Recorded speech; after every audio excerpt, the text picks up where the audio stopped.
abril, y los convoco a que se sumen, porque creo que nosotros también como profesionales debemos dar nuestra parte responsable y no solo pensar que frente a un sorteo tenemos la posibilidad de excusarnos porque es penal, pero después cuando tenemos la capacitación por ahí no estamos presentes. ¿Qué quiero decir con esto? Que seguramente muchos pueden tener alguna dificultad en no estar, pero sí hay una línea que se viene repitiendo de esta falta de convocatoria y estas excusaciones que tenemos.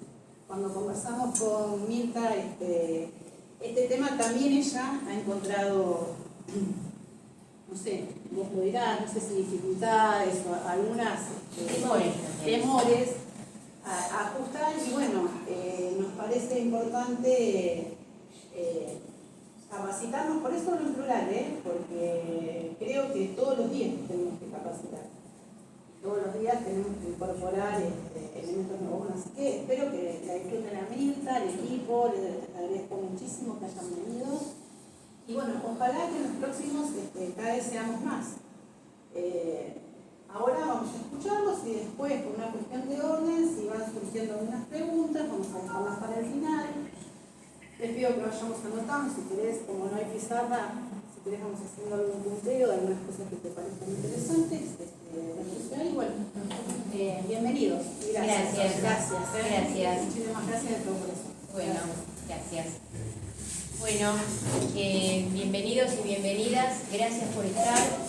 Gracias porque un día a esta hora, un lunes después del feriado largo y con tantas cosas que seguramente en el estudio hay por hacer, por atender, por escuchar, por hacer escritos, bueno, todo lo que un abogado y una abogada hacen.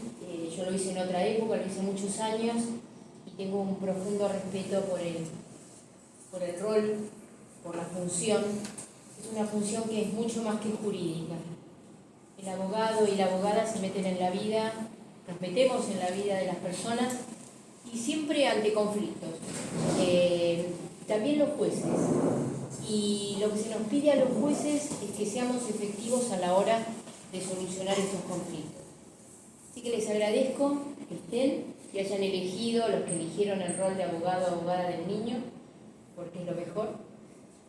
La infancia y la adolescencia es lo mejor. Quiero agradecerle a Agustina, a Constantino y a Tomás, Rossi, mis compañeros de hoy en la mesa. Ellos son jóvenes, abogados, recibidos en la Universidad de Monópolis. No me quisieron decir el año porque hay uno que no se acordaba. Pero bueno, eso porque es joven. Yo sí me acuerdo. También. Gracias al Colegio de Abogados y específicamente al Instituto de Abogado del Niño, porque nos brindan este espacio. Nuestra idea es empezar a visibilizar el fuero de la responsabilidad penal juvenil.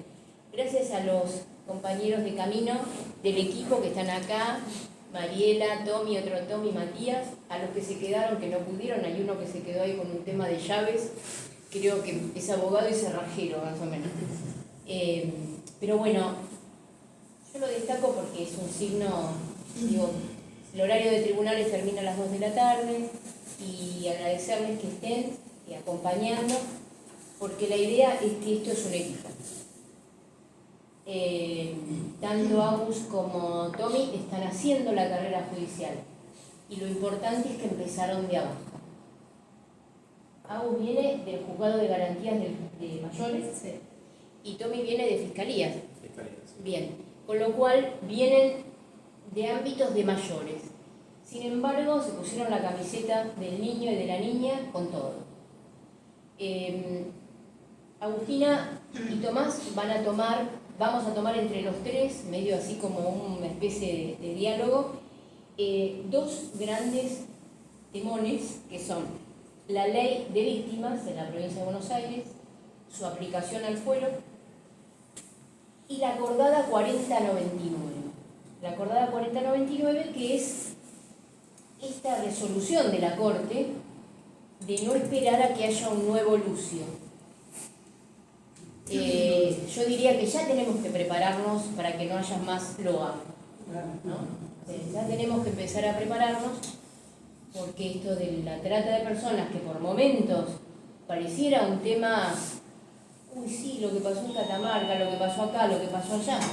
Digo, hay una niña que, Guadalupe, que hace 2 años que falta, en San Luis. Quiere decir que el tema infancia es un tema que nos atraviesa absolutamente, y porque es el futuro de la patria. Entonces, acá estamos. En primer lugar, yo quisiera hacer un paneo por la ley del fuero, por la ley 13634. Paréntesis. Esto que dice María Teresa de el miedo, o por ahí lo que nos dicen algunos colegas, nos dicen, yo no sé nada de penal. No sé nada de penal. ¿Y cómo hago? Y yo creo que tienen razón. Porque lo penal mete miedo. Entonces, en principio, para que nos saquemos el miedo de encima, el abogado, abogada del niño, no hace defensa técnica.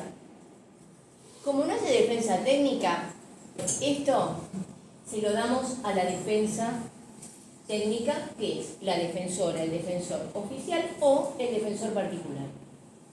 Quiere decir que el abogado o abogada de niña, salvo que le guste lo penal y que quiera como conocer un poco más, bueno, el rol de abogado, pero específicamente el abogado del niño tiene un rol constitucional, no vinculado a la defensa técnica, sino vinculado al proyecto de vida del niño o de la niña, con lo cual es un rol constitucional y está llamado a interactuar en todos los ámbitos donde el niño o niña se mueva. ¿Puede un abogado del niño meterse en un tema administrativo? Sí. Muy bien, claro que sí, y hay que meterse, porque sabemos muy bien que en la Ley de Protección Integral los jueces somos gestores de algunas decisiones, pero se reformó la ley para que este engranaje de la protección integral esté en manos de organismos administrativos. Y acá viene un tema de realidad. Todo lo administrativo, todo lo que es del Estado, requiere siempre una interacción. Y mirar la Constitución, en el derecho que tienen los particulares a petición. Vamos a ver un poquitito este paneo y después lo dejo a mis chicos colegas acá, que están sentados. Así que, bueno, marcos normativos, instrumentos internacionales de derechos humanos, todos. Porque en todos, cuando regulo, por ejemplo, el tema de la tortura, ¿qué tiene que ver la tortura con el niño? Muchísimo. Últimamente el juzgado tramita habeas corpus presentados por la Comisión Provincial de la Tortura, donde se le ha solicitado al Colegio de Abogados, y estoy muy agradecida, que se hayan designado abogados para hogares donde hay niños internados, niños y niñas internados. Esto es un rol constitucional vinculado al habeas corpus. Y ustedes saben muy bien que el habeas corpus es un instrumento constitucional para averiguar dónde está una persona, el destino, dónde está, habeas corpus, o para hacer cesar el agravamiento en las condiciones de detención. Entonces, ahí tenemos todos los instrumentos. Opiniones consultivas, o sea, cuando la Corte Interamericana emite opiniones que luego adquieren la posibilidad de ser citadas en torno a cuestiones vinculadas a los niños. Obviamente, el nuevo Código Civil y Comercial, que tiene ahí unas grandes cuestiones. El otro día pensaba en los proyectos que andan dando vueltas en torno a la ley de salud mental. Y bueno, ahí hay unos temones bárbaros. La autonomía progresiva de la voluntad. Tenemos, bueno, superior interés lo teníamos en la convención, pero el Código Civil es código de fondo. El Código Penal y la Ley Nacional 22278, que es la ley que regula, ¿qué cosa? Regula las etapas etarias. Menos de 16 es no punible, 16 a 18 punible. Las leyes de protección, 26.061, las citamos poco, tanto los jueces como los abogados. ¿Por qué? No sé, porque me parece que como es la ley nacional no se aplica. Entonces, ¿qué? ¿Y nosotros que la provincia de Buenos Aires estamos aparte? ¿Vamos a tramitar? ¿Somos separatistas? No, tenemos que aprovechar que es una ley buenísima. Es mucho mejor, si me permiten, que la 13298. Y después la ley 13634, que es un pequeño código adjetivo, o sea, procesal penal, para niños y niñas en la parte penal. Y después es ley del fuero de familia. O sea, regula el fuero de familia y de responsabilidad penal juvenil. Nosotros, este equipo, somos juzgados de garantías del joven. A veces nos pasa que viene un abogado que nos litiga y nos dice: ¿qué queda el juzgado de menores? Bueno, nosotros fuimos juzgados de menores. ¿Hasta qué año? Hasta el 2008, en que se modifica la ley, ¿sí? Se deja de lado este tema de, de un juez único que hace lo civil, lo penal y lo contravencional. Hacíamos de todo. Nosotros abrimos el juzgado con esa competencia. Y la verdad que era complicado, porque siempre fuimos muy poquitos, pero después porque Moreno no tenía juzgado de menores. Entonces las familias, los trabajadores sociales, los abogados litigaban donde Mercedes. La verdad que 70 kilómetros de ida y 70 kilómetros de vuelta, aún para quien tiene un auto, es una complicación. Y además es una complicación la ideología diferente, el territorio este es el nuestro, con lo cual el juzgado de menores vino a llenar una especie de hueco que había importante y se nos llenaron de causas el juzgado. Pero bueno, niños inimputables, no punibles, el artículo 1 y el 63. El 63 tiene lo que se llaman las medidas de seguridad. Esto lo vamos a dejar en algo que estamos soñando hacer, que es profundizar un poco el procedimiento. Adelante. El artículo 1 se lo sobresee por menor edad, o sea, tengo un niño que está involucrado en un homicidio de 14 años, se lo sobresee por menor edad, no por ajenidad al hecho. ¿Sí? Pero el juez puede decretar medidas, puede aplicar las medidas de protección integral en una redacción defectuosa de ese artículo. O dice, puede aplicar. La verdad que las medidas de protección integral de la 13298 son del juez de familia, de los servicios locales. Pero hicieron un engendro para darle una solución al niño no punible que comete un delito. Nunca se olviden que nosotros tenemos acá al niño, autor de un delito, y acá tenemos a la víctima. Después a uno se va a referir. Pero tenemos un proceso penal donde en el juzgado convergen, en la mesa de entradas, mamá del menor autor de un delito y mamá de la víctima. ¿No? Ese es el drama. Como que en la mesa de entradas, acá está Tommy, que es uno de los gestores de la mesa, y ahí se resuelve esta cuestión. Pero en el proceso tenemos a los dos. ¿Quién decide restringirle a un no punible la libertad? Y obviamente el juez lo tiene que pedir el fiscal. Si el fiscal o la fiscal no piden nada, tasa a tasa, cada uno a su casa. Esta es la novedad del proceso penal en la provincia de Buenos Aires. Si la fiscal impulsa, hay acción. Si la fiscal no impulsa, nos vamos todos a casa. Con un gran lío, porque el muerto está muerto. No sé si me entienden. Bien. ¿Quién ejerce la defensa técnica? El defensor, no el abogado del niño, con lo cual vamos perfilando un rol que yo digo es el rol más interesante porque se ocupa del proyecto de vida. Y la verdad que el proceso penal es una parte en la vida, pero lo interesante es hacia dónde va ese chico, esa familia, con quién va a vivir. ¿Puede seguir viviendo en esa familia donde se produjo el conflicto? El niño víctima, el niño que ha sido abusado, abusada, ¿con quién vive? ¿Dónde vive? ¿Quiénes buscan los referentes? No, eso se deriva a familia, de ninguna manera. Porque nosotros no podemos parcializar el proceso de manera tal de que el abogado tenga que ir acá en familia para pedir la guarda, Acá pido la medida de seguridad. Acá, entonces me parece que estos son criterios, sí, de este juzgado de garantía del joven, que lo que intentamos es resumir en esa intervención, porque la verdad es que si soy juez para mandar a alguien preso, también soy juez para anotar a alguien en el registro civil, si no está anotado, ¿o no? No, pero eso lo hace el tal, bueno, pero este chico no punible, que le estoy decretando una medida de seguridad, no está anotado en el registro civil. Pero ¿cómo con 15 años no está anotado? ¿Sabe la cantidad que tenemos? Bien.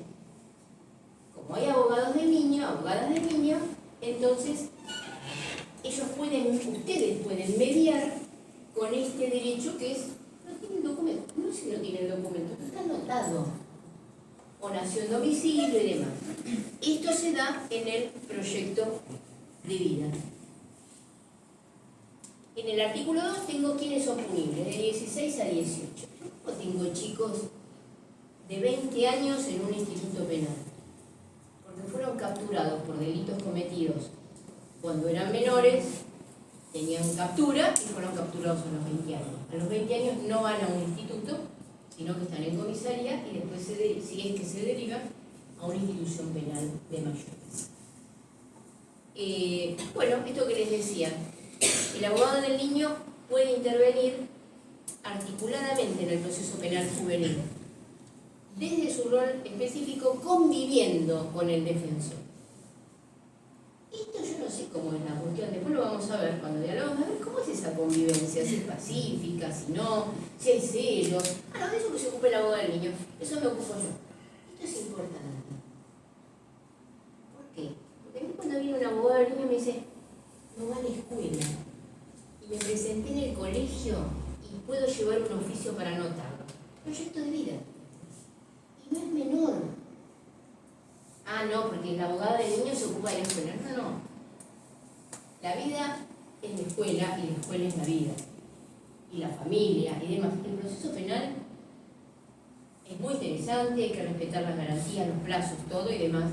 Pero es una parte residual de la 13298, que es la 13634. Todo el sistema es la 13298.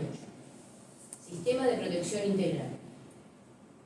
Lo que hay que regular como conducta antijurídica va a la 13634 como código de procedimiento.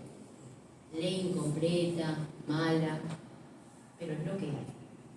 ¿Sí? Así que eso también lo podemos pensar en el futuro, cómo hacemos llegar nuestras propuestas a los legisladores para que se acuerden de que esa ley es perfectible. Debiera. Bueno, listo.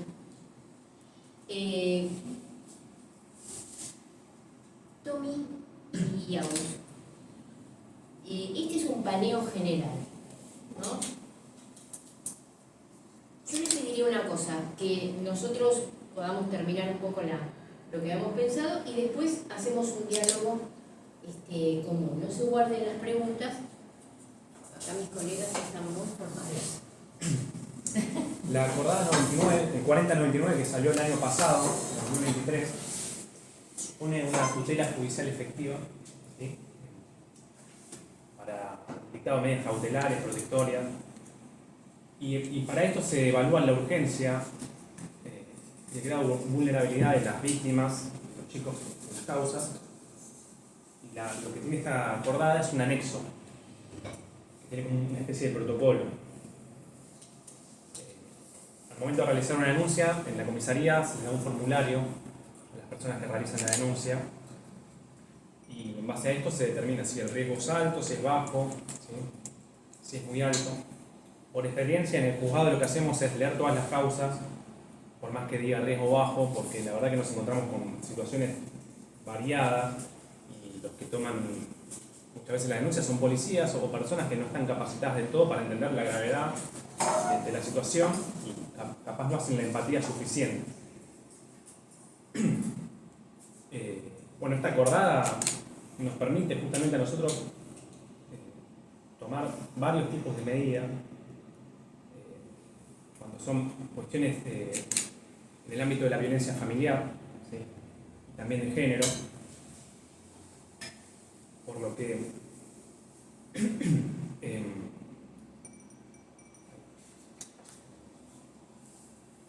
le voy a hacer Sí. una pregunta, porque Sí. me parece que ahí está importante esto que usted estaba diciendo. Usted dijo que las medidas cautelares son, antes dijo que eran preventivas, Y protectorias, sí, sí, sí. preventivas y protectoras. Esto Sí, es sí. importante, después Sí. lo desarrollamos porque tiene mucho que ver con el rol de usted. Claro. Bueno, primero lo que hacemos es certificar los hechos, como bien dijimos, y ver el estado de causas en otros juzgados, ¿sí? Capaz hay hechos previos, hay causas en juzgado de familia, ¿sí? La acordada tiene un enfoque multidisciplinar, ¿sí? Hay que ver qué es lo actuado en un juzgado de familia, qué es lo que pasó, si ya citaron al niño o niña víctima o su representado, y ya dio su testimonio en otra sede, como para no repetir las mismas medidas. Después, lógicamente, el estado de la causa penal importa, por ejemplo, si tiene una medida de prueba pendiente, por ejemplo, una pericia psicológica, por la cuestión de no hacer que el niño hable antes de tiempo, antes de que se produzca la prueba, para evitar la cuestión de la revictimización, ¿sí? Hay cuestiones que aparecen en el sistema, por ejemplo, que tienen una fecha de pericia de acá al mes que viene. Y otras, ustedes, una vez designado, capaz no pueden ver, porque el trámite, muchos de los trámites que hay son privados, para la cuestión de la reserva del caso, ¿sí? De lo que pueden llegar a decir las víctimas, ¿sí?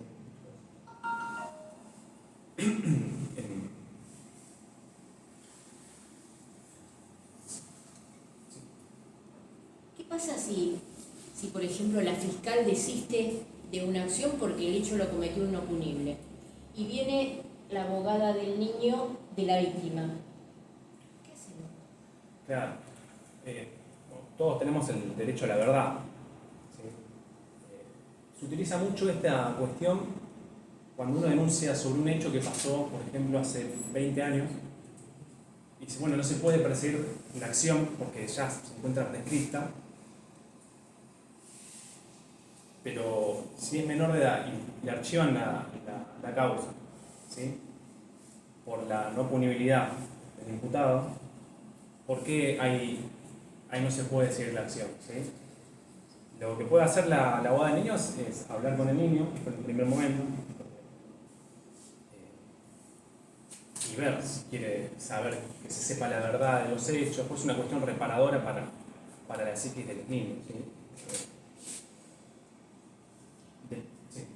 No, esto que dice Tomás es importante porque los psicoanalistas nos informan que todo aquello que no se sanciona se repite. Entonces, hay muchos abusos sexuales de 12 años, de 11 años y demás. Uno dice, lo mando preso, porque obviamente que no hay acción penal. Lo que no podemos, y es esto que Tommy decía antes, ¿no? Se busca ver si familia hizo algo, si hay una medida cautelar o no, y si se le brinda tratamiento a esa criatura de 13 años por lo que hizo, o si él fue víctima de abuso. O sea, que se abre un espectro, como una gama de acciones, donde hay que mirar muy bien todo, escuchar muy bien todo, y si bien es cierto que el abogado no puede ingresar a veces al sistema para ver la causa penal del adulto, esto sí lo podemos hacer nosotros, y es una información que va a obrar, después Pau se va a referir al legajo de víctimas, pero es una información que sirve muchísimo, ¿no? Y yo le quería preguntar, porque esto es algo que es muy vital, ¿qué hace cuando el abogado del niño está desconforme con el archivo de la fiscalía? Y lo puede pedir el desarchivo, ¿sí? Ante el superior jerárquico de la fiscalía, de la fiscalía general. ¿Y tiene plazo? Esa pregunta está muy bien. Tengan en cuenta eso que dice Tommy, que es no hay plazo. Ahora, no hay que tomarse 5 años para... ¿Por qué? Porque el fiscal general debiera desarchivar y mandarlo a otro fiscal que archivó. Pero en Moreno esto no pasa. No pasa. Hay que estar atento al sistema porque aparte las notificaciones muchas veces no llegan, piensen que pasen por la policía. también. A veces los domicilios son inexactos también. A veces la Fiscalía Federal termina diciendo al fiscal que revise Al mismo fiscal, al mismo fiscal. en vez de sortear uno nuevo. Claro. Bueno, también importa, quería decir esto, que también importa mucho la entrevista que tienen con los niños al proceso, ¿sí? Ha pasado de hechos donde, por ejemplo, la madre denuncia al tío del niño imputado de abuso y hablando con el niño o la niña, se da cuenta que en realidad el que lo abusaba quizás es la progenitora. Y ese contacto inmediato es vital, porque mientras tanto, hasta que se produzca, los plazos judiciales a veces son lentos, ¿sí? Hasta que pasa todo eso, el niño sigue siendo víctima, ¿sí? Así que es muy válido y valioso la intervención pronta del abogado del niño en lo que es la entrevista. Bien. Interrumpo con algo de la acordada, que nosotros como juzgado, la doctora como juez, tiene el deber de ante la situación que llegue con urgencia, si nosotros tomamos la causa en primera instancia, en el debido momento en que leemos el hecho, en que le tomamos una intervención respecto de la víctima, disponer una medida si así se considere necesario cautelar. Si no lo hizo otro juzgado previamente, que es lo que dijo mi compañero, pero tenemos dentro de la acordada lo que primeramente se marca este deber de actuar con urgencia ante la situación, porque bueno, a veces generalmente son casos de riesgo alto en el cual directamente sacamos la medida cautelar. Con víctimas, bueno, yo voy a hablar de la ley de víctimas, la ley 15232, que es la ley de víctimas provincial, que fue sancionada en el año 2020 y después se promulgó y se publicó en el boletín oficial en el año 2021 y modifica otras leyes. Una de ellas es la 13634, que es la que se mencionó previamente. Bueno, el principal objetivo de la ley es la reparación integral de los derechos de la víctima. Dentro de estos derechos que se reconocen tenemos los distintos derechos que tiene como víctima dentro de lo que es el proceso penal, ¿no? Entonces, dentro de estos procesos que se persiguen, tenemos una víctima individual, donde está la víctima directa y una víctima que se forma de manera indirecta. La víctima que tenemos, la que conocemos, la que es directa, es la que es sujeto titular de ese bien jurídico del delito que se persigue.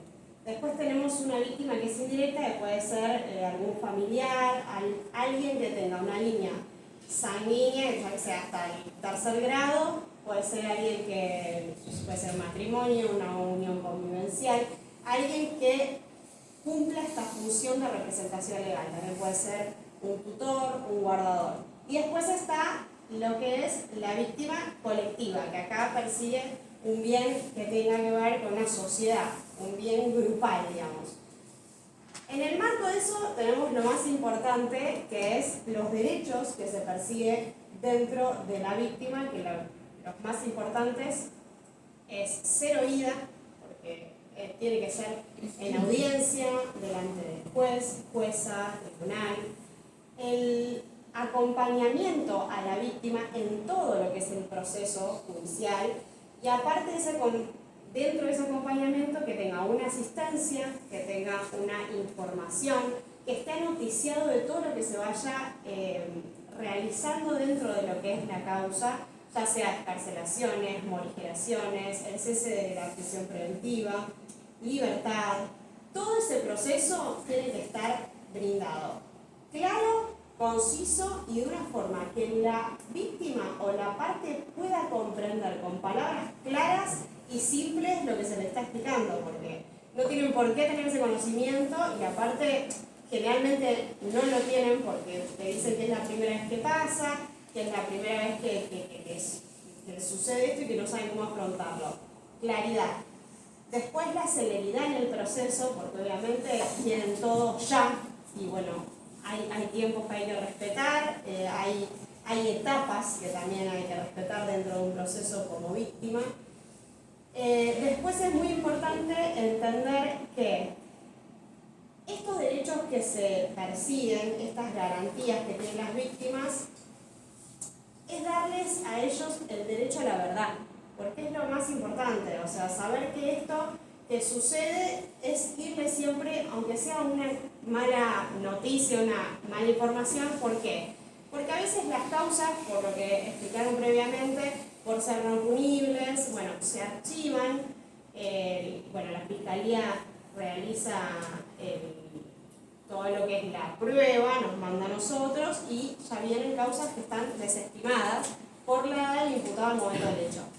Entonces ahí, si bien es una información que pueden proceder al archivo, lo pueden solicitar en Fiscalía, como bien informaba mi compañero, también es una situación que cuando hay que explicarles, a veces no lo entienden, porque por qué la edad y por qué hay que explicar que el código ya está establecido así. Entonces, dentro de ese marco, también contener, y por eso es tan importante el rol del abogado del niño en estas situaciones. Y aparte, ahora voy a ir a esa parte, el abogado de la víctima, porque también ese es otro rol que está dentro de los derechos que tiene la víctima. Tiene derecho a una representación jurídica gratuita. Y lo más importante es el derecho a un trato digno y justo a la víctima, principalmente. Después, el abordaje integral de todos los derechos que dentro de estas situaciones pueda tener al alcance. ¿Qué quiero decir con esto? Ya sea tomar vista del expediente, ya sea si tiene consultas, yo siempre les hago saber que pueden llamar telefónicamente, que pueden venir, que pueden consultarnos, porque nosotros estamos para asesorarlo en esa forma. Aparte de todo eso, cuando nosotros tenemos la escucha con la víctima, nos pueden solicitar las medidas cautelares o nos pueden manifestar el riesgo en el que se encuentran ante las situaciones de quizás una persona que ya cumplió su plazo de estar detenido o estaba en un hogar y lo ven por la calle, lo cruzan, toman el mismo colectivo. Entonces, ante esa situación, para la protección física y psíquica de la víctima, se puede disponer una medida de protección. Nosotros generalmente hacemos lo que son las medidas cautelares de restricción perimetral, cese de hostigamiento y prohibición de acercamiento. Dentro de lo que eso significa, es bastante completo y por el término a veces de 90 días o de 180 días. Luego de eso igual se puede prorrogar esa medida, si así lo solicitan, pueden venir y lo hablamos siempre con audiencia, en presencia de la doctora, como corresponde, como está establecido en la ley. A partir de ahí se abre esto de lo que es el abogado de la víctima. Está regulado por el artículo 16 de lo que es la ley, la 1532, y menciona que el abogado de la víctima debería ser gratuito. Cuando habla de esta figura, habla de representación de los delitos graves. Los abogados deben representar a la persona en delitos graves y con el carácter de particular damnificado. Esto está establecido por los colegios departamentales y deben estar capacitados como abogados de la víctima. Hay una nómina de abogados que está en el listado de la nómina de lo que es el Colproa, que ahí está todo. Tengo entendido que hay todavía dependencias que no lo están utilizando por el tema del pago, del funcionamiento, o sea, no está en funcionamiento todavía. Quiero remarcar esta diferencia con lo del tema del abogado del niño, porque acá hay lo que es, para mí, la gran diferencia que hay acá. Yo siempre les hago saber que el tema de lo que es el abogado de la víctima es opcional.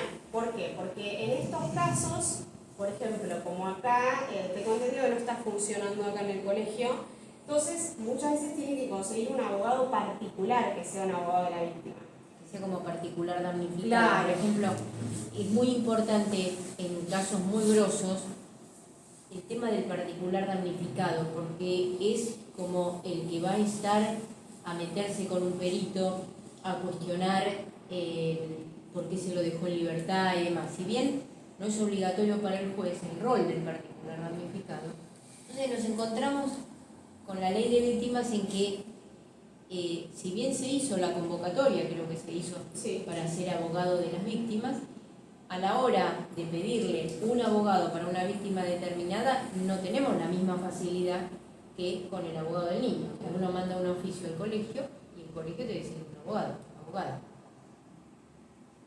Sí. A mí se me ocurrió pensar una conexión que yo tuve en el juzgado de ustedes, donde yo era abogada del niño en familia y hicimos la conexión y yo asistí en tu juzgado a esa niña víctima de abuso. Claro, Saber de quién te pero habla. esta es otra cosa, que es por ejemplo el rol de acompañar a la víctima. Hay gente que no tiene dinero, bueno, la mayoría digo, para litigar con un abogado particular y no puede presentarse como particular damnificado. Entonces, que hubiese un abogado de la víctima, pago por el Estado, mal, digamos, ya sabemos cómo, la Fiscalía de Estado, pero que sea un rol como ustedes, que tiene un listado de lo cual ejerce el rol de abogado de la víctima. Sí, no, Sería como un abogado del particular damnificado. Lo tenemos listado, o sea. El listado está, pero no está funcionando. por eso. Perdón, Como para buscar una conexión y ver qué es lo que se puede salvar frente a la situación de que hay un vacío en este momento. Lo que se salva es que parte de la buena voluntad de ustedes, porque Sí. todos los que están acá y todas las que están acá representan abogados del niño, la verdad que lo hacen con un amor y una eficiencia bárbara. La verdad que es un rol importantísimo, pero no son abogados del particular damnificado, o sea que el abogado del particular damnificado interviene en el proceso penal. Y esta posibilidad de intervenir en el proceso penal, la ley debiera otorgársele al abogado de la víctima, porque para eso salió la ley 15232, o sea, la ley es interesantísima. Pero si no se le da instrumentos al ciudadano o ciudadana para que pueda estar representado, y todos sabemos que el abogado o abogada insta, habla, se mete, protesta, es nuestro rol ese. Digo, el rol del abogado es ese. Y la víctima a veces queda, es como que en el proceso penal creció el imputado con sus derechos. Creció muchísimo. Antiguamente, bueno, hay un autor, Niels, que habla de la expropiación del rol de la víctima por parte del Estado. Como que antes los particulares litigaban y había el tema de la composición, de intereses y demás. Y hay un momento donde el Estado se apropia de la función penal. Y cuando se apropia y la expropia, están los abogados defensores. ¿Es un abogado defensor? Yo he mandado oficios a la Defensoría General para que represente a una víctima y me dijeron que no correspondía. Sí, el tema es que el Estado saca la ley, que es buenísima, pero después es como que no termina de garantizar, porque hay la realidad, los honorarios, el que llega al listado, está listado, no se anota a nadie, porque después saben cómo es todo el tema de, entonces digo, el Estado tiene que garantizar todo. Nosotros O sea, tomamos la ley una... tiene que garantizar que se anota en el listado, que una vez terminado el proceso. No lo quiero llevar a la parte económica. No, pero hay un tema que me lo queremos decir y explicar, y es que con la presentación como abogado del niño tiene que venir el pedido de beneficio de litigación. Es una planchuela que se otorga, entonces el abogado que camine desde el vamos con eso. Porque ya sabemos que el 50%, y en los casos que son la mayoría, el Estado no paga, o apela, es un lío. Entonces, se presentan en el juzgado con el primer escrito, solicita beneficio de litigación. No tienen que presentar testigo, no tienen que presentar nada, es una planchuela, ¿no? Y nada más. Esto lo quería decir porque nosotros no tenemos una protección desde el Estado, en el sentido de que esto se tenga en claro que hay que pagar. No hay un carácter alimentario de los honorarios por parte del Estado. No, por eso Sí, sacan sí. la ley bárbara y después, Exactamente. Bueno, tenés el vacío en el listado Porque porque, los bueno, criterios son tan dispares, porque usted ahora no dice por planchuela, por ahí, vos sabés que a mí me lo pidieron hacer por incidente aparte en el juzgado. Sí. Entonces, está dispar el criterio, ¿no? bueno, por eso hay que tener sí. O sea, hay que conocer el territorio. Sabemos que este juzgado tiene esta amplitud de criterio, pero no todos los juzgados son muy restrictivos, sobre todo siendo, creo que a todos nos pasa, que el abogado del niño está limitado a un montón de cuestiones. Porque el abogado del niño representa al niño, y como el niño no tiene voz, el abogado del niño tampoco. Entonces, eso lo vemos, ¿eh? Y eso lo en vemos. realidad no entendieron nada Claro. de la Convención Internacional. Claro. No entendieron. Porque no es que el niño está solo. Hay un artículo muy lindo que después se lo voy a pasar a Sonia y a María Teresa, que es cuando un niño necesita un abogado. Es un estudio muy interesante de por qué el niño y por qué los jueces tenemos la obligación de designar abogado del niño. ¿Qué nos pasa cuando con Tomás miramos el inicio de las causas, ¿no? Ese famoso Revifar, ¿se llama? Sí. Que es Registro de violencia. el registro de violencia que viene verde, amarillo y rojo como un triage. Y cuando vemos eso, decimos, esta criatura tiene que tener un abogado, una abogada. Y ahí sale el oficio del colegio. Es como una necesidad de empezar desde el vamos con una representación. Porque si no, esa criatura que fue victimizada por el tío, por la mamá, por el papá, por quien sea, No se la escucha. no se le escucha. Entonces, Muchas veces la familia, los padres, no le dan el valor a la palabra, porque también son padres del imputado, y le dan más valor a la palabra del imputado y totalmente lo encubren. Así que ahí la figura de esto es importante. sí, Entonces, es un patrón que vemos un montón. ¿verdad? Sí. Muchísimo. bien. Eso, no, quería agregar también al tema de víctimas, no solamente la víctima menor, la víctima mayor también. Y esto que decía la doctora, que yo también trabajo con juego de garantías del joven, soy colega morón. Entonces, bueno, nos pasa que la ley, que sí, muy bien, se cumple, bárbaro, uno tiene que notificar a las víctimas, cumplir, y la gente no te entiende nada, dice, ¿cómo? ¿Pero qué? ¿Tengo un abogado? Hablo del que el comerciante que fue víctima de un robo, algo, y hablemos de algún delito mucho más grave o más violento. Y no, mire, la ley nos obliga a nosotros que, a ver si usted está interesado, con todas palabras muy, aparte también tener que llegarle con palabras sencillas, llanas, porque ya le decís, hola, hablo del juzgado, se quedan como, ¿qué hice yo? ¿Viste? Encima que es todo un abordaje complicado y nos falta un montón, pero bueno, tal cual, coincido con la doctora que te larga la legislación y bueno, sí, tiene sanción en el código, se incorporó, todo bárbaro, pero falta, ¿no? Esa vuelta. Claro, porque yo lo que quería agregar es que la diferencia que nosotros acá tenemos del abogado de la víctima con la diferencia del abogado del niño es esto, que el abogado del niño en sí representa los intereses individuales del niño, ¿sí? A través de lo que él desee, de lo que él solicite, de lo que se requiera al momento de poder tener voz, que es esto que decimos, no tiene voz. Entonces persigue esto, un poco el rol del abogado, pero a la vez no cumple, digamos, la misma función que ejerce principalmente y de forma más promiscua el asesor de incapaces, que ahí es la diferencia en la cual se establece al momento de la función del abogado del niño, donde el asesor de incapaces sí hace este acompañamiento, bueno, obviamente a las personas que estén afectadas por salud mental, niños, niñas y adolescentes dentro del proceso judicial y extrajudicial. Pero acá hay como esa diferencia que es importante remarcar porque, bueno, el abogado del niño, si bien ejerce este acompañamiento durante todo el proceso, ¿sí? Y en el otro caso es opcional también esto de pagar un abogado particular por el tema de que, bueno, no tenemos la representación acá hoy de la forma gratuita. Bueno, todos estos derechos que están avalados dentro de lo que es la 15232 de la ley de víctimas, están regulados dentro de lo que son también los derechos que cumple la Constitución Constitución Nacional y los tratados internacionales de derechos humanos. Así que bueno, Bien. no Bueno. tengo mucho más para agregar. Ahora estamos los tres dispuestos Vamos a... a ver. ¿Quién quiere empezar con alguna pregunta? Así nos ordenamos.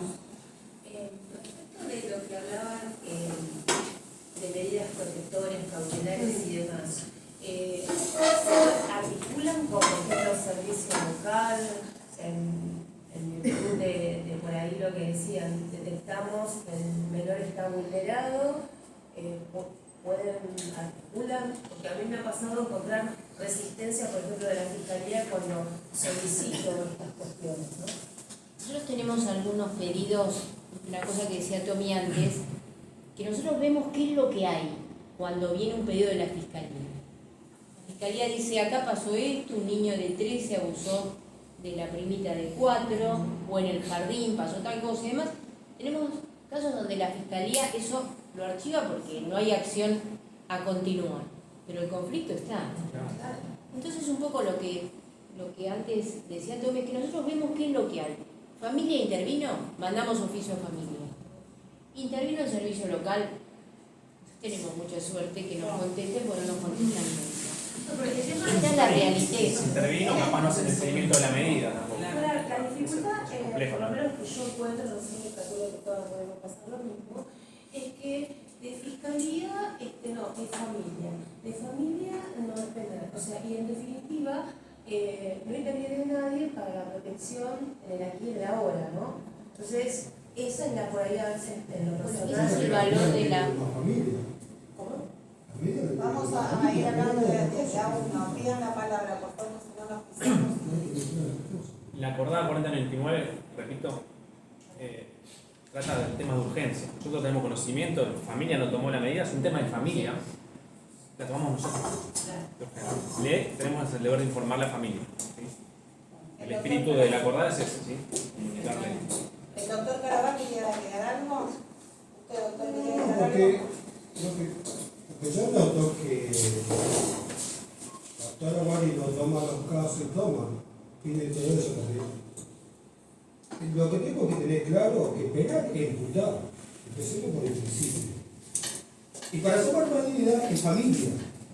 Bueno, eso, Eso la no tiene jueza que quedar acá muy claro. tiene Pero- todos los fundamentos de la jueza, no yo. Tiene que hacer ella a ver si quiere No, parecer ella lo que tenga. es que Está este tipo diciendo. trabaja muy bien.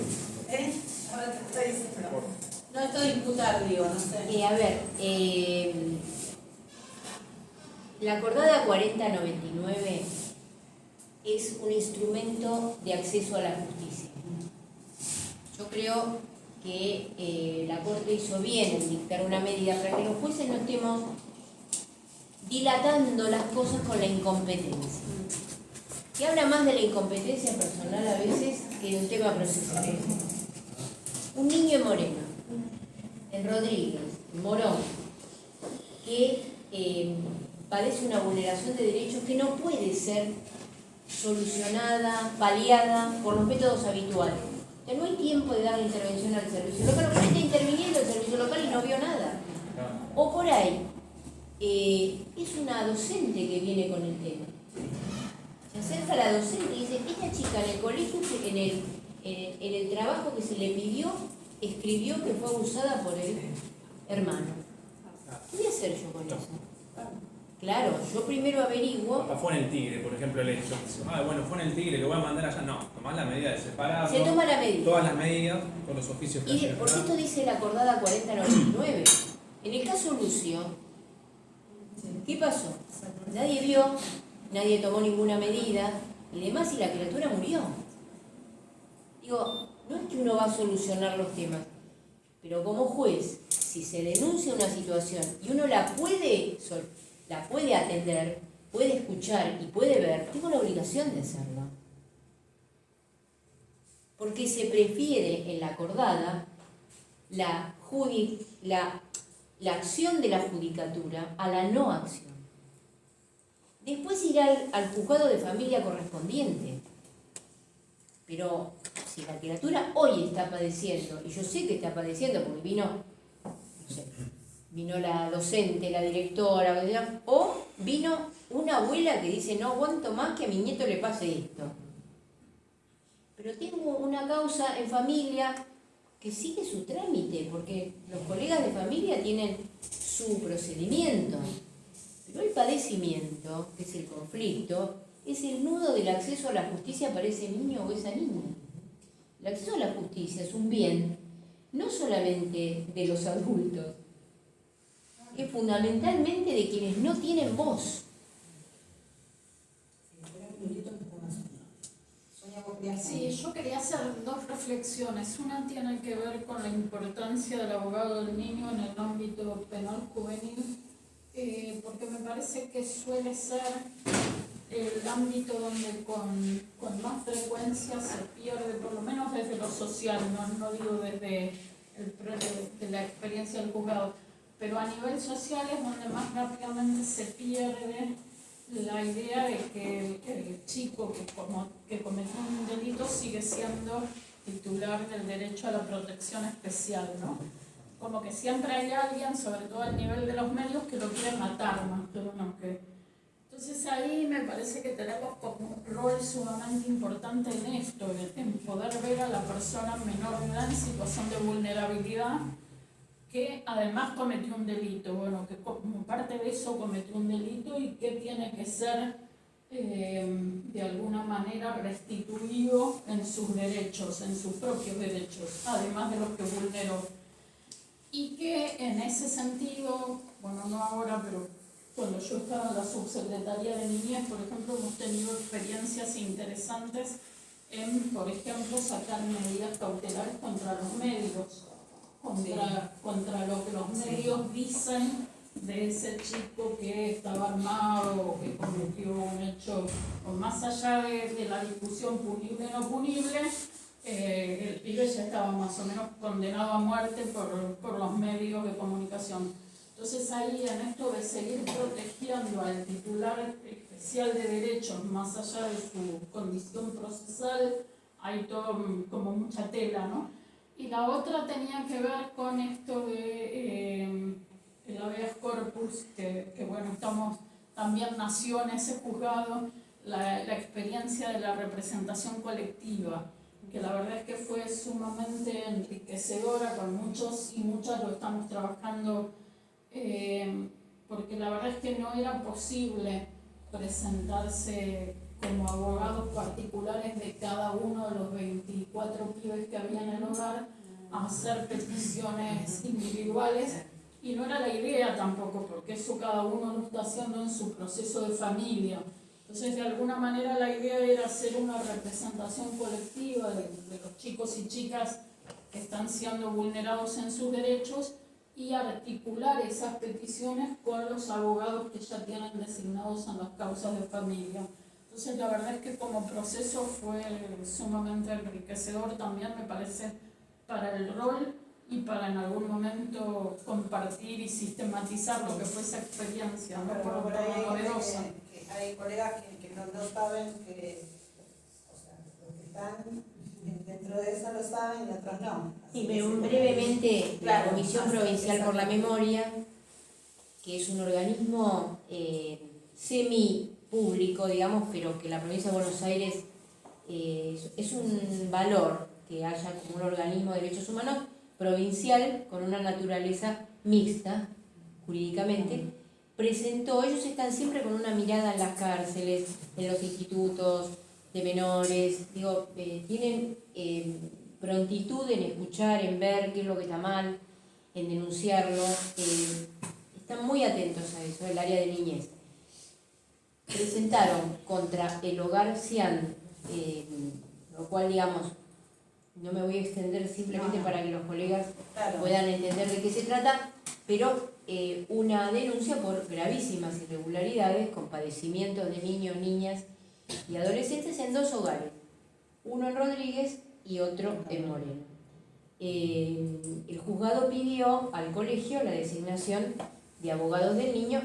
Sonia es abogada en el Hogar Cian, Gisela López es abogada en el de Moreno, Belén de Luz, ¿verdad? Sí. Sí. Bueno, acá está Matías, que es el que lleva las causas.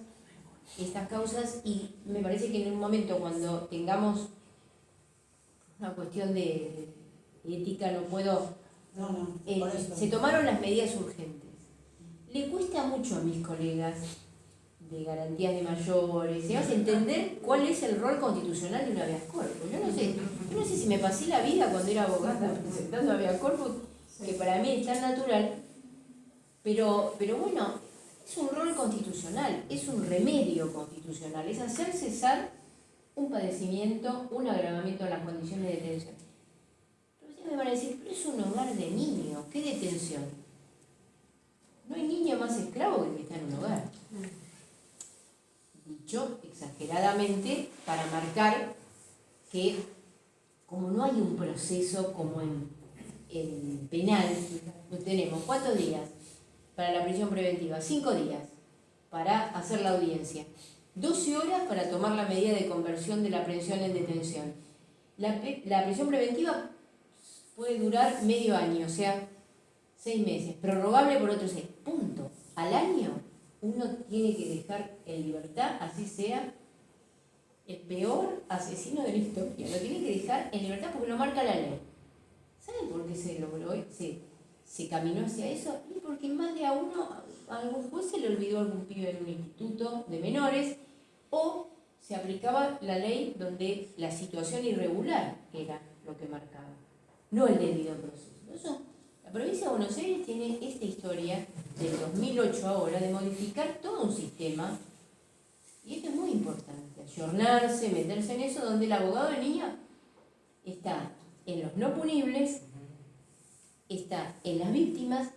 Yo me atrevería a decir que en alguno punible también puede estar. Está en los procesos administrativos, y ahora está en esta variante que hemos inaugurado en Moreno, que es el abogado del niño en derechos colectivos. Es interesantísimo. Digo, me parece que cuando terminemos, Gisela, Sonia... Sí, iba a agregar, o sea, la diferencia que tienen los dos amparos es que en el amparo de Sonia, digo de Sonia porque representa ellos, la mayoría son niños, adolescentes que están en Moreno o en Rodríguez. En cambio, en el lugar Belén de Luz, ninguno de los niños está en Moreno o en Rodríguez. Están en distintas localidades de toda la provincia, estamos hablando desde La Plata, Campana, o sea, ninguno de los expedientes tramitan el juzgado familiar de Moreno Rodríguez. La propuesta del juzgado que se hizo para que entienda el resto. Hay varios abogados designados, pero se tomaron en cabeza, se hizo el sorteo, y estas cabezas, en este caso la doctora López y la doctora Iscar, trabajan con ese grupo de abogados, porque si no, no se puede. Y bueno, digamos, esto es, ¿no?, lo que de alguna manera estamos empezando a caminar, y me parece que bien. Sí, me parece, Matías, no sé si nos quiere contar un poquito. Cuéntenos de la vez. Vamos, Mati. Escuchar. No, en el marco de esos habeas corpus, a partir de la escucha que tuvo Sonia, Gisela, con los niños y niñas, fue muy importante la articulación no solamente con la asesoría, que bueno, un poco acá lo explicás, ¿no? Cuál es la diferencia, el rol por ahí del abogado del niño, un rol más particularizado y demás. Estuvo muy interesante la doble escucha, también la posibilidad de escuchar con la Comisión Provincial por la Memoria y también con el organismo de niñez, ¿no?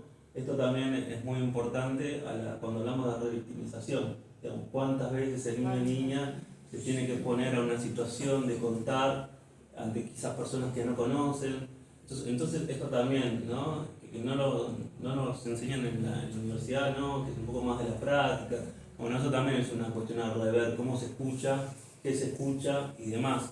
Porque como bien dijeron acá, hemos detectado que si bien en estas situaciones los servicios locales y zonales estaban interviniendo en el monitoreo de los hogares, veíamos que estas situaciones sucedían y no se denunciaban. Entonces, bueno, ahí también hubo que rever qué se monitoreaba, cómo se escuchaba y demás, y la presencia de las apreciaciones de las dos abogadas externas a todo lo que es el sistema judicial vino muy bien, no solamente para pensar cuestiones puntuales de lo que pasaba en el hogar, sino también un poco esto que mencionaba la doctora, articular con sus procesos de familia, los abrigos, qué es lo que estaba pasando, cuáles eran las demoras. Se abrió un abanico impresionante de articulación, también muy complejo, porque es difícil por ahí articular con los organismos provinciales, con la justicia, con los abogados y demás, pero es súper necesario. Y por ahí es un camino denso, pero que hay que transitar. Y estas experiencias sirven muchísimo. Por eso yo coincido que hay que sistematizar esto y contar. Por suerte en CIAN hemos avanzado un montón respecto de eso. En Belén nos queda un montón de trabajo por hacer porque tiene una complejidad que tiene que ver con la salud mental, que eso también es un tema re complejo, donde se hace agua por muchos lados, por desconocimiento, por falta de recursos, por un montón de situaciones de esto que prevalecen muchas veces el viejo paradigma respecto del nuevo paradigma. Digamos, no sirve nada tener una ley súper bonita si a la hora de la práctica esa ley no se aplica, no se internaliza por los propios actores y actrices y se lleva adelante. Como decían acá las doctoras, me parece que es algo para explorar en otra charla con profundidad, pero quienes han participado, quienes no han participado, pónganse en contacto por ahí con las abogadas que están llevando adelante esto, porque es súper relevante. Es súper relevante y creo que por ahí de este departamento judicial podemos ser punta de lanza para muchas situaciones que están pasando en provincia de Buenos Aires, porque estas no son cuestiones que pasan en Rodríguez o en Moreno, sino que son cuestiones que no salen a la luz, que pasan dentro de las instituciones, como dijo la doctora, dentro de los hogares, que por ahí hay un monitoreo más laxo, sucede mucho y hay muchas prácticas que cambiar. Así como yo no me sigo teniendo porque yo sigo hablando. No, está con Matías y con Gisela participamos en una audiencia pública que convocamos desde el juzgado en La Plata, en la sede de la Comisión Provincial por la Memoria. Esto también, yo la verdad que sentí una emoción ese día porque yo digo, no tenemos que esperar estar en la corte para hacer audiencias públicas en los habeas corpus y demás. Fue una audiencia pública porque estuvo el Ejecutivo, que es el organismo de niñez que celebra convenios con estos hogares. Estaba la abogada del niño que de alguna manera se interiorizó en todas las situaciones, a pesar de que esos chicos vienen de distintos departamentos judiciales. Los tenemos en Moreno. Esto de la regionalización y demás brilla por su ausencia porque tenemos chicos acá, de La Plata, de San Isidro, de Matanzas. Después estaba la asesoría de incapaces. Yo siempre insisto que, como son roles bien diferenciados, abogado del niño y asesoría, que los asesores tengan participación en esto, porque ellos deben controlar al juez. ¿Quién más, Mati, estaba?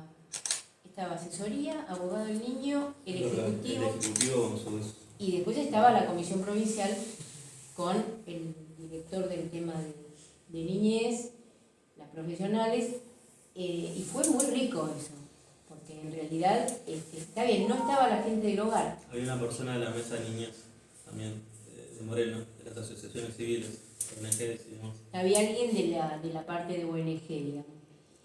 A mí me pareció muy útil hacerlo en ese lugar, que son los que iniciaron la acción. Se filmó, o sea que va a haber un video documentado de que eso no fue un taller ni nada, fue una audiencia. Hablaron, a nosotros me dieron un asiento altísimo que me daba vergüenza, pero me parece que fue como también ubicar al niño que está en los hogares con todos los actores de quienes tenemos obligaciones hacia el niño, niña, adolescente. Entonces, sentarnos ahí y decirle, bueno, hijo, tenemos este problema, ¿cómo se sigue? Y se tomó una decisión en el mientras tanto, porque no se pueden reubicar todos los pibes de la provincia, pero hay que manejarse de otra manera. A un chico no se lo puede poner contra la pared porque se portó mal y dejarlo una noche. A una criatura no se la puede bañar con agua fría porque es tortura, como castigo. hay que darle de comer bien. Y esto con Matías hemos ido a Rodríguez, hemos entrado y ¿qué se come acá? ¿Qué comen los chicos? A ver, el plan nutricional, porque un niño de 0 a 6 tiene que comer una leche determinada. Además, esto es una gestión que el juez hace, pero que también, por eso pedí la designación de abogado del niño, porque me parece que es una mirada en lo colectivo, ¿no? En la comida, en el sueño, en la recreación, en el contacto con los familiares. Y en otro tema, que es, ¿qué pasa con esas criaturas que hace 2 años que están en situación de adoptabilidad? 3 años, 4 años, ¿qué pasa? Otro tema. Temazo. Sí. Pero Eso creo que abarca por los registros y la elección de los participantes en los registros. no solamente, Pero porque cuando vos vas a, vienen los, me salió la ¿no? Sí, la lista. Claro, y empezás con las audiencias, y no sé, las preguntas que hacen, vos decís, pero ¿qué es? ¿Una satisfacción propia? ¿Es una necesidad propia? Si vos tenés un hijo biológico no vas a tener esos problemas, no, esto no tiene estos problemas, no lo devuelvo, esto no puede. Es como un entonces digo, ¿qué pasa antes? Esto justo lo charlábamos el viernes en una reunión. ¿Qué está pasando antes cuando estamos eligiendo o estas personas, los postulantes, ahí está?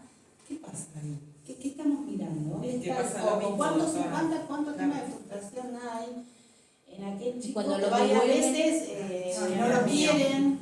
Y que vos irreparable. tenés que empezar a hablar como abogado del niño. A mí me pasa a hablar con varios jovencitos, sobre todo, que tienen ya una gran mirada propia, decirle, no sos vos el problema. El problema es quien quiere, claro, quien quiere llegar a No es solo eso. Yo siento que ahí hay una mala articulación porque te abren el listado de postulantes en febrero y terminan a hacer 6 entrevistas en noviembre. Sí, Y en diciembre te dicen, ninguno fue, ¿cuál es la palabra que usan? Potable. Entonces en febrero lo tenés un año más. Y al año siguiente, bueno, abrimos otro registro. Entonces vos le decís al juez, no, abrimos un registro público porque Exacto. no podemos seguir con La el chico así. negativa del Y te lo registro niegan. público. Entonces tenés chicos de 13, 14, 15, que terminan haciendo un proyecto propio de salida. Bueno, Es complejo. muchos eligen la autonomía. Sí. Y no me parece mal empezar a trabajar en Pero autonomía. Si pasa lo mismo, es que pasa en la misma mirada, llevado al tema penal, pasa lo mismo. Están primero nos llenamos la boca con el derecho penal del niño, pero después es lo que decía, desde los medios se castiga, mata al pibe que cometió un delito. Y lo mismo, las necesidades del adulto, decir, quiero que sea así, que tenga determinada edad, que en lo posible como si fuera un shopping, perdón, ¿no? Pero termina siendo, es una crueldad. Hay muchos chicos que se devuelven en guarda porque, bueno, Se porta mal, no sé qué hacer igual, señor. miren, la intervención en los Del chico, hogares, no del adulto. en los hogares nos permitió adentrarnos en algo que, bueno, nosotros por haber sido juzgados de menores teníamos como cierto training. Por suerte, en el tiempo que me tocó ser juez de menores, acá y con la competencia anterior, agotamos el listado de las parejas de Moreno General Rodríguez. Eso me quedé con esa tranquilidad. Agotamos en el sentido que todos, por lo menos el local, ¿no? Y nosotros descubrimos con esto un montón de padecimientos. Ejemplo, en muchas situaciones se privilegia hasta el extremo la cuestión biológica.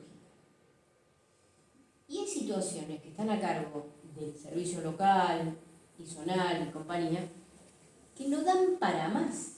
Entonces, esa criatura que está en un hogar, pasa 1 año, pasa 2, no, porque la madre está haciendo tratamiento. Bueno, viejo, si es psiquiátrica y está haciendo un tratamiento, es muy poco probable que pueda reasumir. Designarle un referente familiar y sacarlo del hogar. No hay familiar, no hay amigos, no hay referentes afectivos. Bueno, listo. Situación de adoptabilidad, porque el tiempo no es el tiempo nuestro. No, totalmente. Listo, después hay chicos que son devueltos. Sí, o sea, en sí, Belén por de eso Luz tenemos 10 pibes por lo ¿Qué menos. argumentos son devueltos? Son tremendos. Cualquier argumento, pues yo me pregunto, ¿un hijo biológico se puede devolver? Bueno, por eso. Esa es la conversación que tuvimos en la automatización de la Exacto. O sea, uno pretende que el chico sea así, asado, Y estamos hablando de que un hijo propio a veces lo quiere devolver. Seguro. No ha sido mi caso. Entonces, vos estás recibiendo un niño con toda una problemática totalmente vulnerable que viene atravesado por un montón de cuestiones. Entonces, se entiende que vas a tener que trabajar duro y va a ser más difícil por ahí que un hijo propio que, bueno, uno no lo puede devolver. Pero esa es la cuestión, hay una romantización que creo que el concepto muchas veces es, bueno, me tiene que dar las gracias de que lo estoy diciendo. Sí, es cierto. Y no es así, no es así. A partir de esto surgieron un montón de temas que por ahí sí es posible generar. Sí, cuidadores, estamos empezando a trabajar con cuidadores también, con el programa de cuidadores. Sí, nosotros trabajamos Como para mucho empezar tiempo. a también ver si podemos apalear un poco todo el tema de la cantidad de chicos que están dando vuelta y no logran la adoptabilidad. Bueno, nosotros trabajamos con cuidadores no formales, pero trabajamos con matrimonios que no querían adoptar, tenían hijos propios, pero tenían espacio para un niño, niña y demás. Bueno, hay que hacer una evaluación psicológico-psiquiátrica, social del lugar y listo, el código lo permite, el código civil. En esto, yo siempre hablo de la decisión, que es lo único que yo me llevo del Poder Judicial. Es la decisión. No soy dueña de nada, ni siquiera del proceso, pero sí de mi decisión. Por eso, llegar a la decisión, y ahí viene el rol del abogado del niño que tiene que instar la decisión. En la medida de lo posible, digo, pero me parece que estos niños y niñas en esos hogares, por eso yo hablo de que están sin tiempo, porque los tiempos civiles o los tiempos de familia son tiempos larguísimos que no tienen la misma limitación que los tiempos penales. Al no dejar un pibe un día más en un instituto y se le terminó la medida de seguridad. Tiene una habeas corpus grande como una casa de la defensa oficial. Y tiene razón. Es lo que tienen que hacer. Porque dice, 360 días es la prisión preventiva. Son 360 días, no podés dejarlo en total, ¿eh? Y para prorrogar tenés que hacer una audiencia y demostrar que la podés prorrogar. Y normalmente apela la defensa a la prórroga. Ahí podemos disentir en que no proponen dónde va a ir esa criatura. Un chiquito que abusó de todos sus hermanos, es poco probable que vaya a la casa, hay que trabajar una alternativa. Por eso, ¿quién lo trabaja? Entonces, surgen un montón de temas a partir de estos habeas corpus que me parece que también nos llevan a revalorizar el rol de abogado del niño, abogada del niño, muchísimo. Agradecer que estén en la ley y que estén funcionando y que no se desanimen. Nosotros tenemos un compromiso también, ¿no? Que yo siempre digo, el compromiso es... Bueno, pero lo asumen con valentía. Y es evolucionar, ¿no? Digamos, no armar parches, no hacer inventos, pero bueno, tratar con lo que tenemos de cómo podemos ir evolucionando. El derecho contemporáneo tiende continuamente a la evolución, entonces nosotros debemos evolucionar en ese aspecto y ver dentro, con todo lo que tenemos, qué se puede ir armando, ¿no? Como bueno, surgió esto, me pareció espectacular. Yo creo que también lo de habeas corpus que comentaban, esto de ser un poco punta de lanza, y lo que decía Matías, también nos invita a interpelarnos a todos, ¿no? Porque todos yo por ejemplo he tenido varios niños en el CIAN y a mí me pasó, dije, ¿qué pasa? Que no pude advertir, ¿no? Pasaron distintos magistrados de distintas medidas de abrigo y nadie pudo advertir, o sea, capaz que nos tenemos que interpelar en conjunto todos y decir, bueno, hay que mirar un poco más, ¿no? Más allá de que esto viene a subsanar, a tratar de reparar, creo que de manera anticipada tenemos que interpelarnos en este sentido. Disculpo, quizás creo que también necesitaríamos un poco más de capacitación para tratar con los niños de una forma psicológica también, ¿no? Yo soy una abogada del niño muy presente en los hogares y suelo ir una vez al mes. Y tengo varios chicos en CIAM y no pude advertirlo.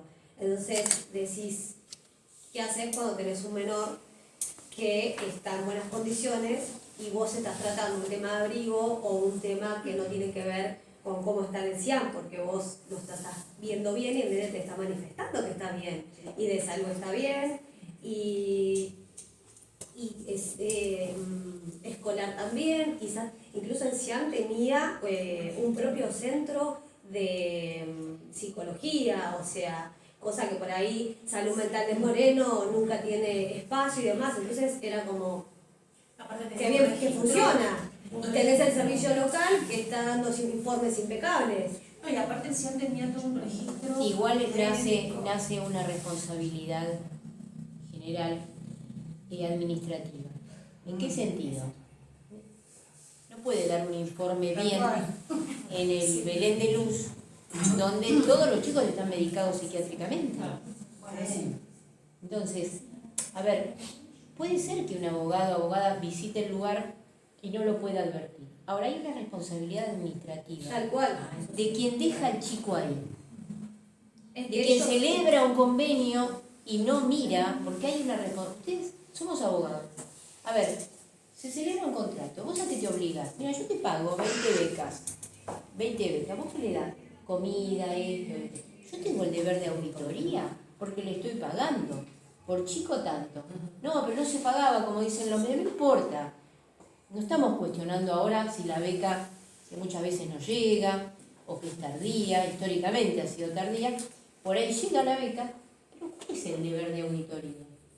El Estado tiene un deber de auditoría en esos lugares, así como la Comisión Provincial lo hace, que va a un lugar, le mandan un informe y dice, los pibes están trabajando en ese centro, no pueden trabajar afuera, porque no tienen medidas de seguridad, porque no se respeta la cuestión laboral. Los pibes tienen más de 18 años, nadie piensa que esos pibes tienen que hacer aportes.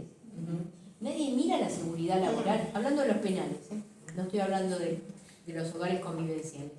Pero me parece que acá, en el examen, por ejemplo, de las historias clínicas, los chicos que están desnutridos, bueno, si están desnutridos, ¿qué están? ¿Hace cuánto que están acá en el hogar? Y esto es una responsabilidad del Estado. No lo digo para echar culpas, digo porque esto nos desafía. A mí me desafía también. Totalmente. ¿Qué voy a hacer con este alcohol? Pero lo primero que hicimos con Matías es ir al lugar. Claro, y ahí tuvimos una mirada bastante amplia.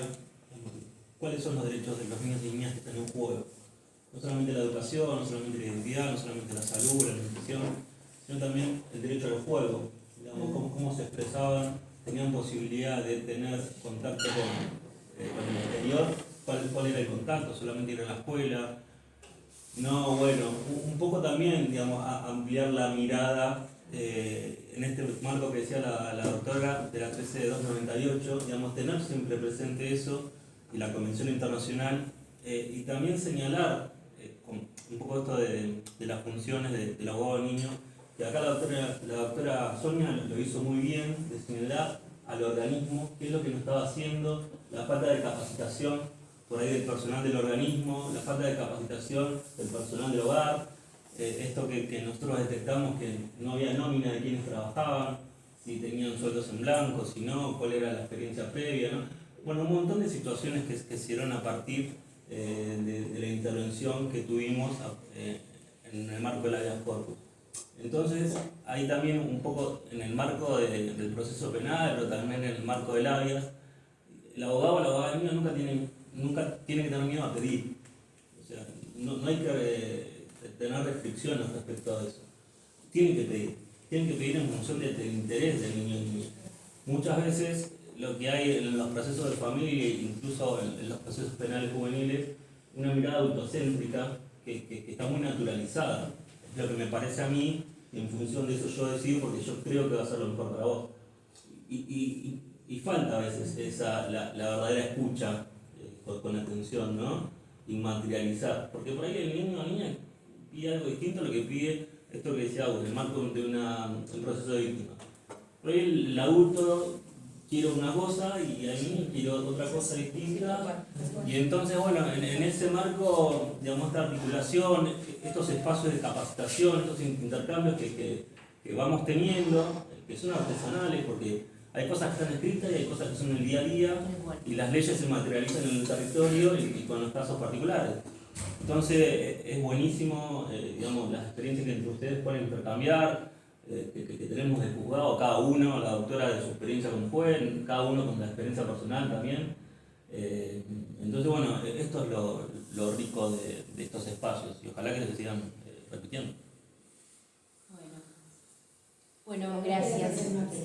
No, es un aporte más que nada. Sí, Que más allá de que por ahí, como dijo la compañera, en algún momento no se pudo detectar, hay otras veces que sí pudimos detectar, como abogada de niños, en casos en los que vimos vulneraciones de derechos, y sí pudimos imponer nuestra voz como voz de niño ante organismos, porque nos pasa muchas veces que cuando vos intervenís como abogado de niño, ya hay organismos interviniendo y empezás a ver las falencias. Entonces no podés quedarte con esta idea de que porque al otro le correspondía hacer, porque no, esto tenía que ir allá, esto tenía que hacer salud mental, esto tenía que hacer servicio local. Hay que actuar.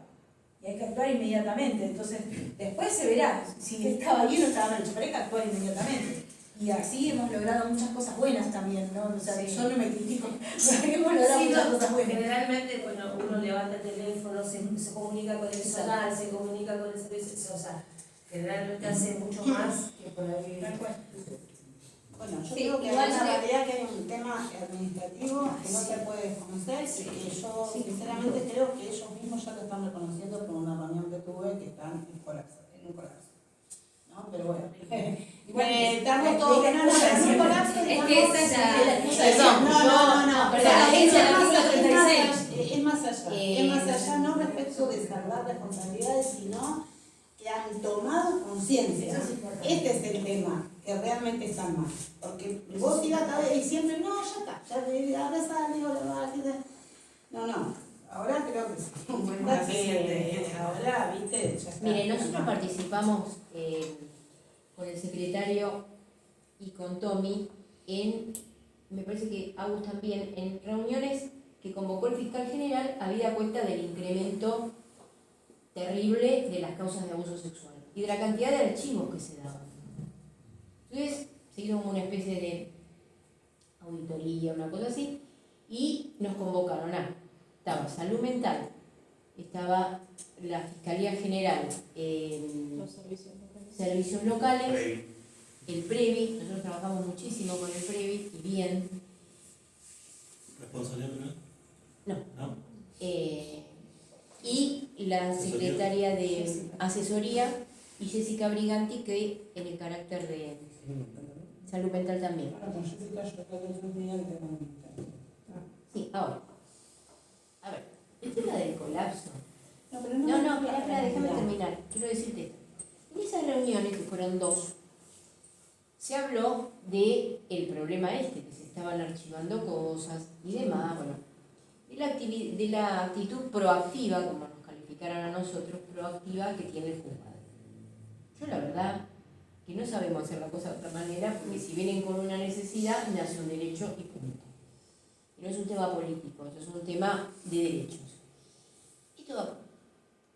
Entonces yo lo que planteé es esto, ¿por qué no contestan los informes?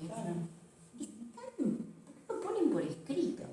Por ejemplo, Casa Pueblo, con el que trabajamos muy bien, y nos vienen a hacer las evaluaciones por la ley de salud mental los días viernes al juzgado, de los casos que tenemos de chicos con problemas de adicción, terminan de ver a un pibe y te mandan el informe.